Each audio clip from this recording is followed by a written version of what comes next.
thanks everyone for joining us today. I'm Jordan Cox, the WFP Communications Lead here in Brussels.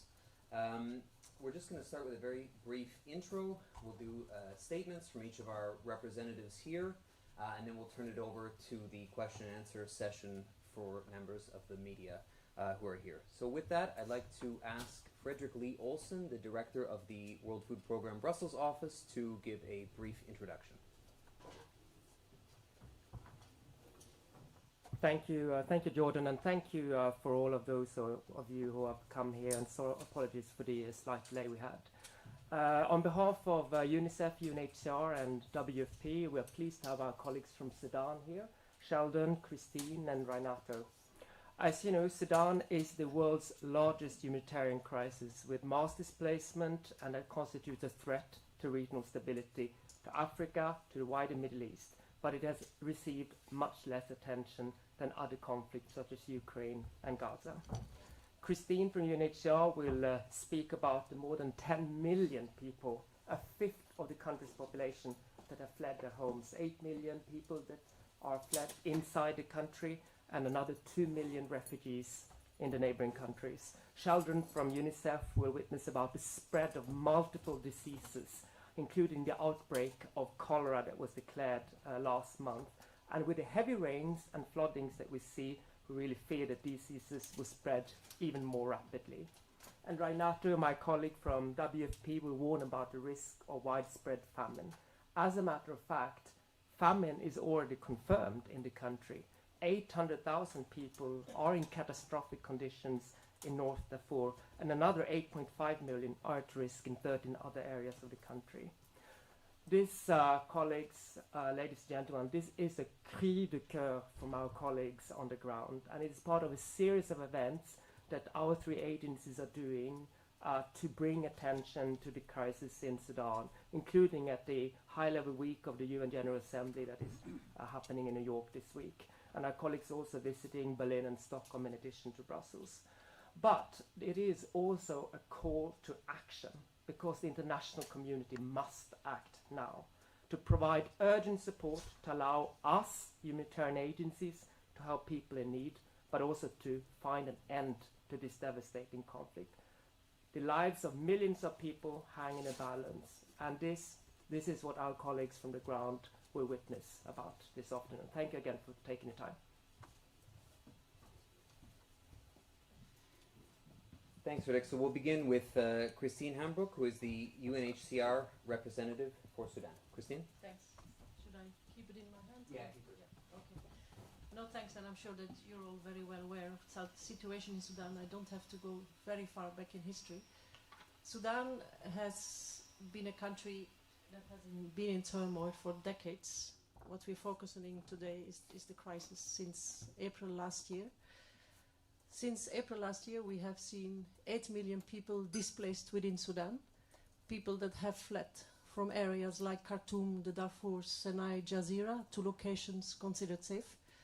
We have seen more than 2 million people leave the country to neighboring countries. We have seen refugees going to Chad, Ethiopia, Libya, Egypt, South Sudan, countries themselves that are already in quite an unstable situation. We have seen refugees arriving in Chad. We have now reached about 1 million refugees, looking into the previous populations as well.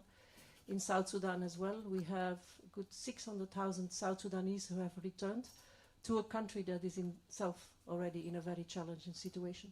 So the displacement has not only affected Sudan itself, but very much also the neighboring countries. Within Sudan itself, we still have almost 1 million of refugees living in Sudan itself, in areas that are relatively safe, but others also living in areas that are considered currently in an open conflict. The displaced, the almost 10 million displaced in country, are living in extremely dire conditions. The situation in Sudan already before the war, basic services were limited. The access to services was a challenge. And with the displacement, we have seen people moving to areas where currently services are not available. And these are the areas where we don't have an open conflict. Now, I'm not even referring to the ones where we have still the open conflict, like the Darfur, like the Kordofans, like Jazeera, Khartoum, where at this point in time services are extremely limited and where access to services is becoming impossible. We have cases of famine, we have cases of diseases that cannot be handled at this point in time. So the situation both in the conflict areas is extremely dire, but also in those areas where people have looked for safety, services are not available.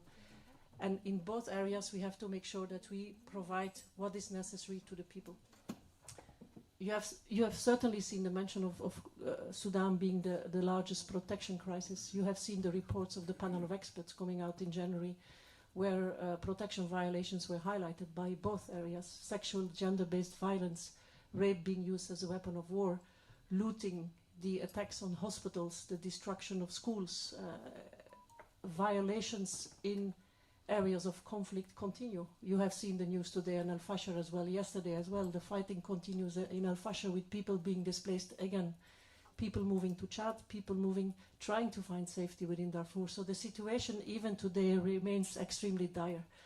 We are facing a displacement that is bringing, I think, the whole humanitarian community to a limit to response. And this is also, I think, the reason why we're here, to make sure that we have a unified voice, that we ourselves are coordinated within our response, that we are sure that we use our resources to the maximum possible to achieve as much results for those that are in need. Protection results, but also basic services. Again, we are facing situations where we cannot provide drugs to people, where we cannot provide food, and I'm sure that WFP and UNICEF are going to more into the details later, but we are facing areas where people simply don't have access. And this is, at this point in time, is becoming so dire that people are dying. And I think all of us have seen the situations where we are having internally displaced refugees trying to find safety in areas, trying to find access to basic services, and just not getting it. And this is one of the main reasons here, to be here, to reach out to the international community for funding, but also support and advocacy. One of the problems we are facing at the moment is just reaching people, finding that access, especially to the one in conflict areas. We have a large number of populations at this point in time. As a UN, we are challenged to reach because of the different impediments that we are facing, but also because of the floods, because of funding shortfalls. And I think there is really a joint effort that is needed to make sure that as a community we can come together and address the challenge that we are facing in the Sudan at this point in time. When it comes to refugees itself, we have a large refugee population in Sudan, a good 900,000 refugees that are currently there, mainly from the South Sudan, from Ethiopia, from Eritrea. From the UNHCR side, we're trying to ensure that we safeguard the protection environment, but again there it is extremely challenging. Of course, the insecurity that you see within the larger Sudan also has its impact on the refugee population itself. And we have seen refugees moving from Khartoum, from the Darfurs to safer areas where the international community, UNHCR with partners, is trying to ensure a certain level of protection, but also basic services. And it's important that we be able to continue to do so. It's important that we are able to stabilize these populations so that we don't create tensions. I think one thing that we have observed in the situation in Sudan, the displacement within Sudan, is that really essential that we provide assistance to all populations, that we don't focus on the specific populations, but that we ensure that assistance is provided to host, to displaced and to refugees, to prevent further social tensions, to make sure that any funding that goes in, any assistance that is being provided is channeled to the most needy, independent who they are and where they are. Often this is in open conflict areas, again, an appeal to make sure that we can reach those that are most in need in those difficult to access locations, but also that we can service those that have found safety in other locations within the Sudan. And we have to work as a community to achieve and reach those populations.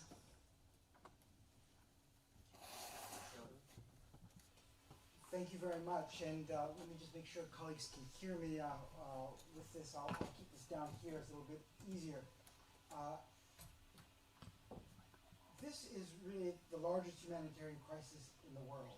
If you look on our televisions, it's hard to believe that. Our televisions see the horrific images from Gaza, we hear about Ukraine, we're not hearing about Sudan.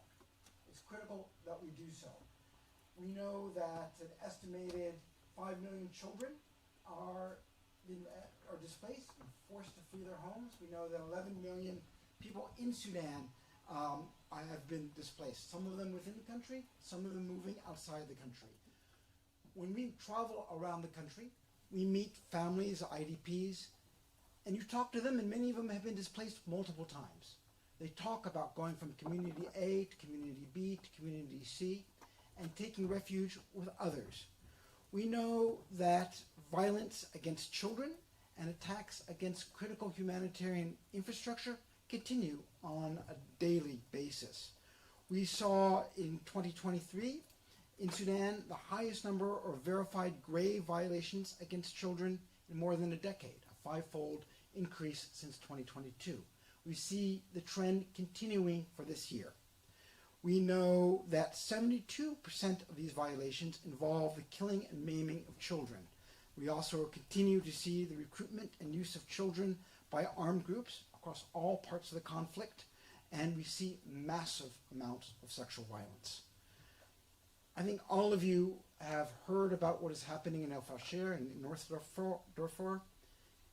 The reports we're hearing are blood-curdling. Huge amounts of violence. We understand that children continue to be targeted. Humanitarian infrastructure continues to be targeted. Bombing is continuing. This must end. All parties to the conflict must abide by their commitments and abide by international humanitarian law. We need to see an immediate de-escalation of the situation. We need to see the safe movement of civilians. We need to see an end to the violence and access to all parts of the country. We need to see a stop to attacks against children. As my colleague rightly said, at its heart, this is a protection crisis. We've talked about malnutrition and hunger. This is true. We've seen famine in Sudan. But hunger is a force multiplier. When you have hunger, you have an increase in protection violations. We have an increase in child marriage. We see an increase in child labor. We see an increase of all the violations of child rights that we saw before the war. We're also seeing children in overcrowded camps and settlements. We know that more than 70% of hospitals in conflict-affected areas are non-operational. We know that numerous health centers have been damaged or destroyed. We know that vaccination coverage rates in the country were poor before the war. They're even worse now. In some of the most conflict-affected parts of the country, they're well under 30%. This is a catastrophe. We know, of course, that children are far more vulnerable in their current state, in their malnourished state, in the state when they are on the run, when immune systems are low, to the very low vaccination coverage. We know that the situation is a breeding ground for the spread of disease, and disease, of course, does not respect borders. We know that cholera is already taking hold in Sudan. An official outbreak was declared in August. We now have some 8,500 cases of cholera. The cases are growing by the day. We have over 300 deaths. We, as UNICEF, together with our partners at WHO, have started a campaign, a vaccine campaign to those most at risk. We've established oral rehydration centers. We're doing everything we can to ensure that critical water and sanitation services are in place. But we need to make sure that this cholera epidemic is ended. The best way to ensure that it's ended is to see an end to the conflict itself.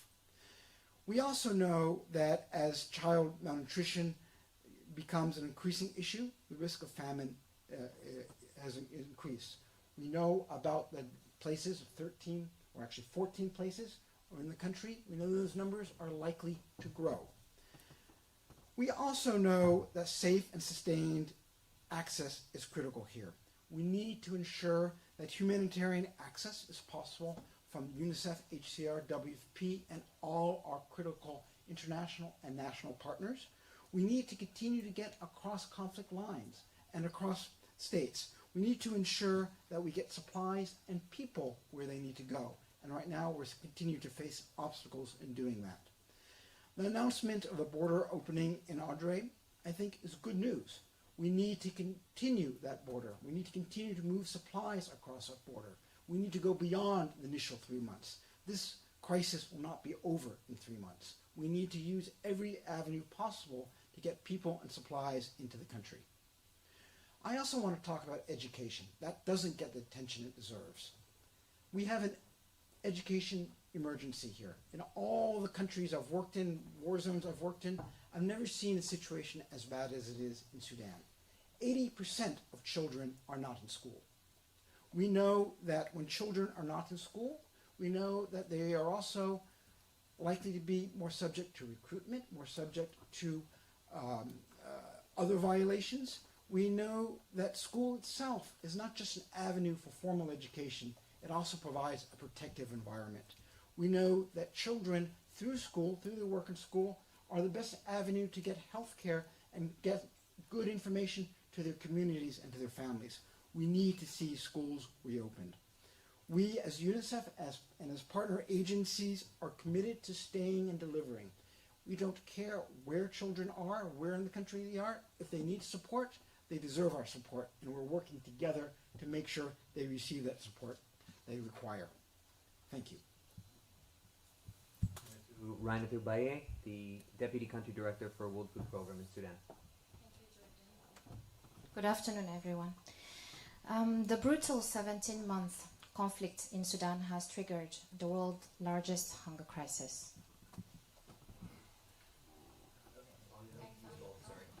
Okay, and famine has been actually confirmed in parts of North Darfur. The risk that famine spreads is high in another 13 areas of risk. 1 in 2 Sudanese people are facing hunger and struggling every day to put enough food in their plates. This is the worst hunger crisis recorded in Sudan since the war in Darfur in the early 2000s, which claimed hundreds of thousands of lives. Yet, today, this catastrophic situation is not just confined to one region of the country. It spans across Sudan and hitting every single state, including the embattled capital of Khartoum and areas like Jazeera State, formerly the agricultural heartland of Sudan. WFP is in race against time to save lives, as we are already receiving reports of people dying of hunger and malnutrition. As we speak, we're getting life-saving food supplies into the hands of 180,000 people facing famine in Zamzam camp. Hundreds of trucks with vital food and nutrition aid are on the road every day, headed towards people who are at risk of famine in Khartoum, Darfur, Kordofan, and Jazeera. We are also getting new supplies into Darfur via both the Tinei and Adre borders every single day. This year alone, WFP has provided emergency food assistance to over 5.3 million people. But this is just a drop in the ocean, given the scale of this crisis. Even more is needed if we stand the chance of halting famine and preventing it from spreading. At the moment, the rainy season is exacerbating the already devastating food insecurity situation in Sudan. Floods are forcing more people from their homes, increasing humanitarian needs, and cutting off communities from vital assistance. Heavy rains have destroyed key bridges and made it extremely difficult for aid convoys to pass through muddy, flooded roads. Meanwhile, ongoing battles in conflict hotspots like Khartoum and El Fasher make it extremely difficult and dangerous to safely deliver life-saving aid to people who are trapped amid active fighting. Access constraints and interferences by both warring parties have impeded the delivery of life-saving assistance at the scale required to address the massive needs. WFP and other aid agencies cannot tackle these challenges alone. We are doing everything we can to support the people of Sudan, but we cannot stop widespread starvation and hunger-related deaths without the support and attention of the international community. Specifically, we need 3 things.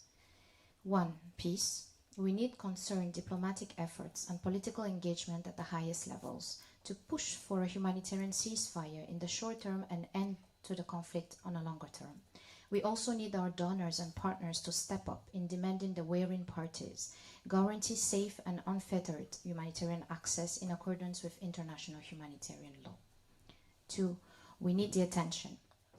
World leaders need to give this humanitarian catastrophe the attention it requires. The world has largely ignored what is happening in Sudan for far too long.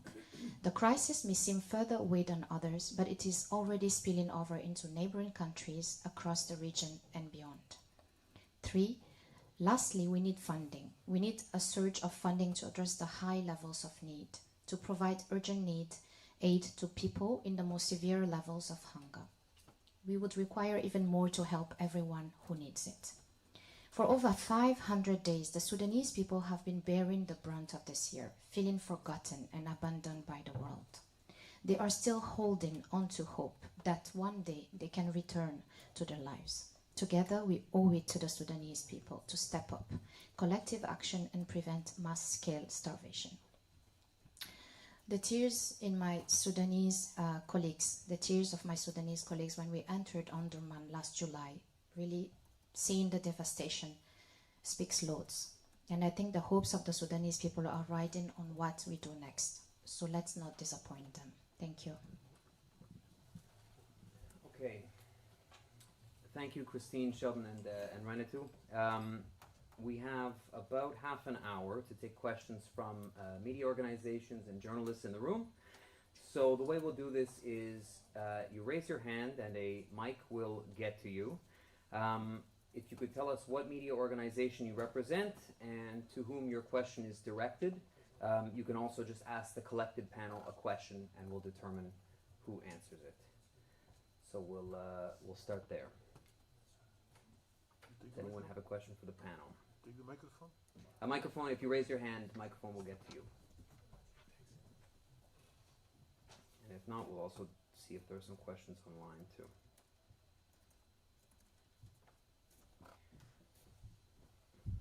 Paula. Merci. Thank you very much, Paula Andres for Politico. I would like to ask, what do you think? How do you think the EU could? How do you think that you could better target its aid to crises like Sudan, and also in the view of a report that will come out this week from the Court of Auditors, in which they are expected to criticize the EU fund, the EU Emergency Trust Fund for Africa, that is supposed to be helping with migration flows and addressing the root causes in the countries. What is your perception of this? Is this helping enough places like Sudan? And what would you say to the narrative that is being fueled in Europe right now about fear-mongering, about migration, and so on? It's many questions in one question, but I hope it's clear enough. Thank you. Christine, shall we go to you for that one? Thanks. I can try to address it. No, I mean, first of all, I think the investments of the European Union, first of all, for me, it's advocacy, participating in the negotiations that are ongoing. As my colleagues were saying, the only way to address this is we need a political solution to the Sudan. Humanitarians, we can try whatever, but the fighting has to stop. The displacement has to stop. The only way to achieve this is to stop the fighting. That's the only way. We can pour in billions and billions, and in the end we will have to, but it shouldn't be. And we are investing in handouts, in aid that should go into reconstruction, into sustainable programs that help the country to lift the country to an economic level that provides opportunity to Sudanese to invest in their own country to work.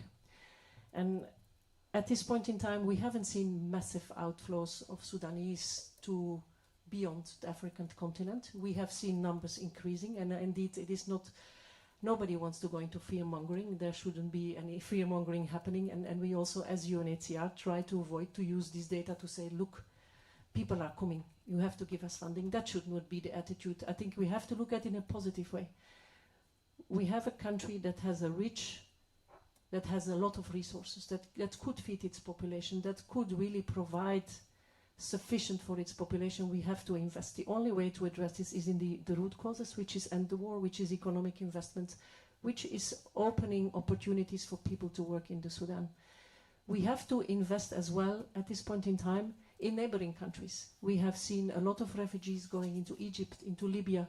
We have refugees in Chad. We have refugees in Ethiopia, South Sudan. These itself are also countries that are already struggling with their own economies. We have seen difficulties in accesses in asylum in Libya, accessing asylum in Egypt. Now, these are also countries, of course, where you have a certain migration flow. So we also have to make sure, I think, as the EU, to start investing in those countries. I think a pact was signed not so long ago with Egypt to make sure that investments are going into these countries to support economies. Egypt has a very liberal approach when it comes to management of refugees. Once you are a refugee in Egypt, you have access to basic services, but also the Egyptian economy is not the strongest one. So that needs support, that country needs support as well. The same with Libya, the same with Chad. 1 million South Sudanese in Chad, into an area that is extremely, extremely fragile, volatile, needs support as well. So I think what is important is to look at regional implications of this conflict, needs investments in Sudan, needs investments in neighboring countries, and especially still needs an open door policy in the EU as well. I think the refugee numbers, if you compare the numbers of refugees from Sudan leaving the continent, it's all limited. If you look at the numbers that are being hosted on the continent, it's really the neighboring countries that are bearing the brunt of this conflict. And we have to take that into account. I think in Europe, the numbers are relatively small. But the investments that are needed in neighboring countries to stabilize that population are so essential to make sure that we don't further destabilize the region. Because we have to take into account political situation in South Sudan, even Ethiopia. For the ones that know the region, the Amhara region that borders to eastern Sudan at this point in time, extremely volatile. Again, and this is also an access road for refugees. So we really have to look at it into the regional context, and it's important for the EU, I think, to engage on the political level, but also on the stabilization level, to invest funding in neighboring countries, to invest funding within the Sudan where possible. I know there are some limitations at this point in time, but these investments are essential. The only way to prevent the further destabilization is to end the war, invest in economic empowerment, in access to basic services, access to education. We have a lot, even our own colleagues, a lot of UN colleagues that have sent their kids out of Egypt to Egypt just to study. These opportunities are no longer there. Schools have been closed for a year in Sudan. Of course, people will start to look for other opportunities. So we have to invest in Sudan, we have to invest in neighboring countries, but we also have to invest in these migration routes, provide services along the line, ensure that people have access to asylum if they want to do so. And fear-mongering, we have to avoid it. I think it's so important that the numbers that end up in Europe are so minuscule compared to the numbers that are hosted within the continent itself. And I think as a European Union, we have to learn as well from the work that is being done by the neighboring countries. How do one host millions of people in a border area and see what investments can be made there? Yeah. I have a follow-up question. And do you think that the EU is trying to fund a too broad range of actions with the limited budget that it has? Do you think it should focus on more specific things, like you were mentioning the economic development of the country, but obviously it tries to fund a lot, from humanitarian action to development to education and so on. Do you think it's too broad, the scope? That's a difficult question, because I'm not privy to all the actions that the EU has. I'm more aware of the ones that concern me more. I'm not so much aware of the other ones.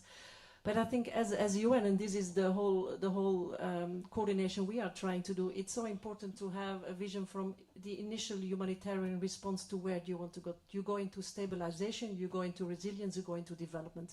That coordination is essential. It's something that the UN sometimes struggles with, and this is also why we try to reinforce, and we reinforce this joint messaging through a UN common approach to make sure that we all have the same language. And that when we start with the humanitarian approach, that we already from the beginning start to think, how do we going to sustain this? How do we ensure that this is sustainable? How do we ensure that leads to resilience and to a structure that will still be in place in the next 5 to 10 years? And I would hope that the EU does the same thing, that they start thinking from the ECHO through the INTPA, through the larger development ones, that there is a vision that one supports the other.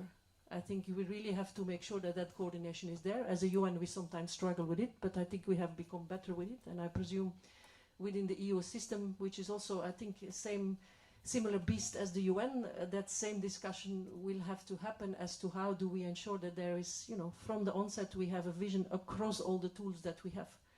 So I'm not best placed to judge it if happening or not, but I think from my experience with the UN, it is essential to do so. Otherwise, the impact of the bits and pieces will not give a common outcome. Sheldon? Maybe I can just say a couple of words on this. I mean, obviously, the EU is not going to solve the crisis in Sudan. The UN is not going to solve the crisis in Sudan. It's got to be the Sudanese people who will solve the crisis in Sudan.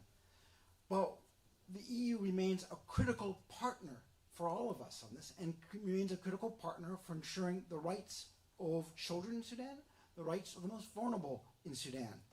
We continue to work with all parts of the EU to make sure that investments are channeled where they're going to have the biggest impact on those who need it most.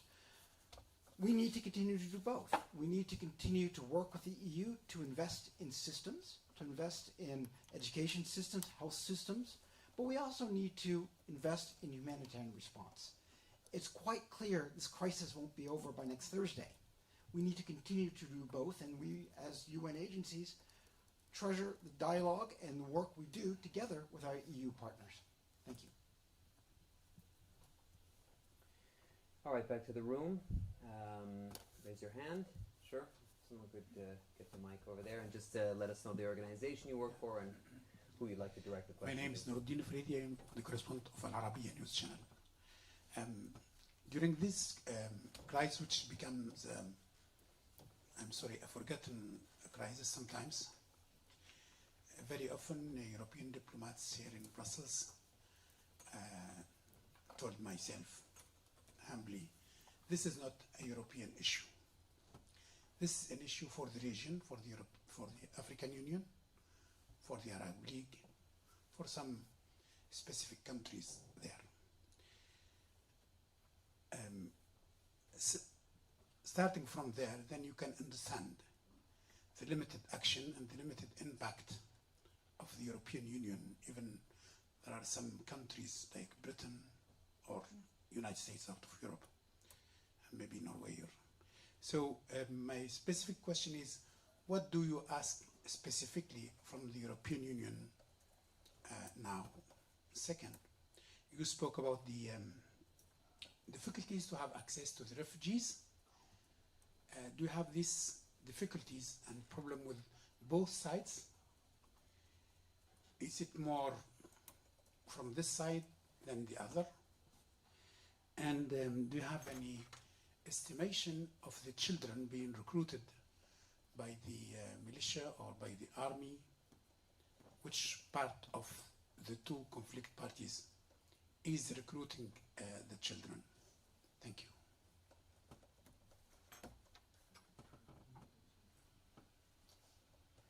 On the issue of the ask for the EU, I think as a humanitarian, I would say, we have to do this. We are humanitarian agencies. The EU also has a role to play, just purely out of humanitarian concerns.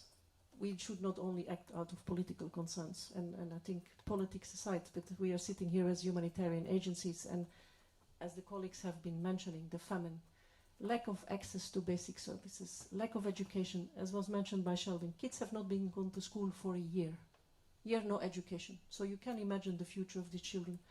As I mentioned, we have areas where we have no drugs available. People are dying because of malaria. People are dying for the most stupid diseases for which we should have a solution. So I think for me the reaction is the EU definitely has an interest, just purely out of humanitarian reasons. We should be reacting.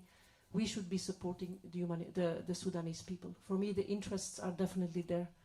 I think we have to look at it from the humanitarian perspective, from the need to intervene. I think all of us have signed off to the different conventions that are out there, and we have to respect those. We have to, as humanitarian actors, as development actors, assist a country that is in need, and especially assist a population that is in need. For me, that would be to the EU the reason to intervene. There are geopolitical reasons out there, but for us as humanitarian, I say the needs are there. Support.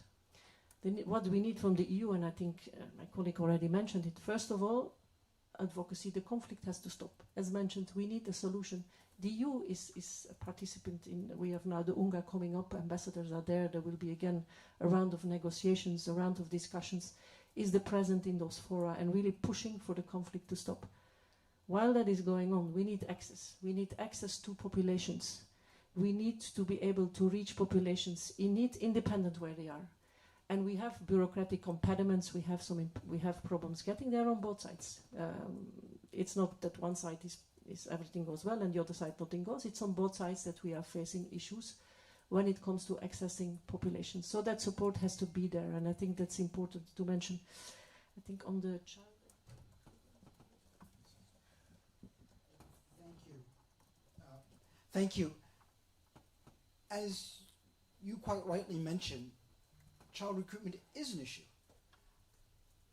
No party to the conflict is innocent of violations against child rights. There is a monitoring and reporting mechanism that is mandated by the Security Council for children affected by armed conflict. There are action plans that are in place for those parties who've been named in that. We are working with those parties to ensure those action plans remain actually implemented, not just plans themselves. I think there's recognition to parties of the conflict that there have been violations, but there has not been consistent follow-up to ensure that the rights of all children are being met. Children still remain being recruited. There are still children involved in conflict here. This has to stop. But do you see on the ground, or your partner on the ground, that, for example, the rapid forces, which is by its composition a militia forces, very often they have more children recruited among themselves than the regular army? I think there are children involved in conflict on all sides, one way or the other. What we need to ensure that no party to the conflict recruits children. All children who are involved in any way with armed forces need to be released and need to be reintegrated. We need to continue to work with all parties and to hold them accountable to international law. Back to the room. We have about 12 minutes left or so if anyone has an additional question, now's the time. Sure.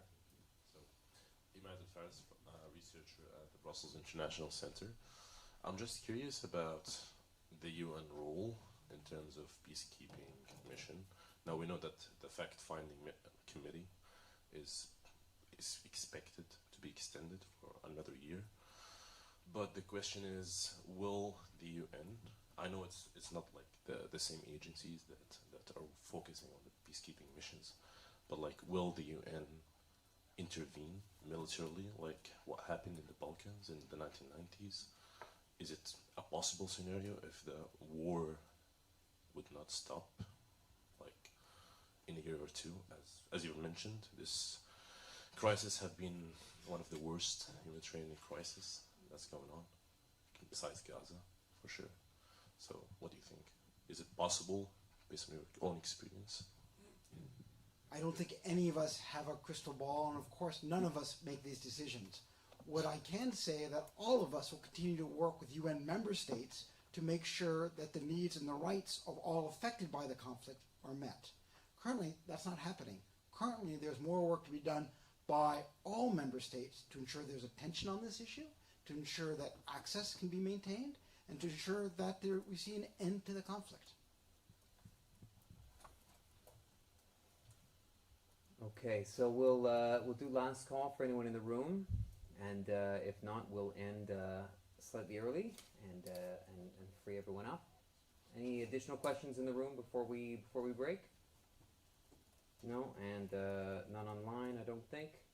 So with that, I can say many thanks to our three principals from UNICEF, UNHCR, and WFP. Much appreciated. Thank you all for joining us and for your time today. And with that, have a nice evening.